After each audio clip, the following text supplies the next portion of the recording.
కర్నూలు జిల్లా Adoni municipal chairperson YCP కైవసం చేసుకుంది. మున్సిపల్ కౌన్సిల్ హాల్లో ప్రత్యేక సమావేశం నిర్వహించారు. ఈ సమావేశంలో కౌన్సిల్ సభ్యుల సమక్షంలో 42వ వార్డు కౌన్సిలర్ లోకేశ్వరి ఒక్కరే చైర్పర్సన్ పదవికి నామినేషన్ దాఖలు చేశారు. దీంతో ఎన్నిక ఏకగ్రీవమైంది.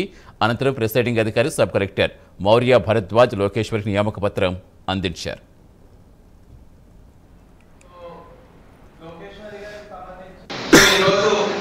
చైర్పర్సన్ ఎన్నిక పురస్కరించుకొని శ్రీమతి సిహెచ్ లోకేశ్వరి గారి పేరును చైర్పర్సన్ కింద 36వ వార్డు కౌన్సిలర్ సందీప్ రెడ్డి గారు అలాగే ప్రతిపాదించారు. అలాగే ఆవిడ అభ్యర్థిత్వాన్ని ఫయాజ్ అహ్మద్ 40వ వార్డు కౌన్సిలర్ సపోర్ట్ చేశారు.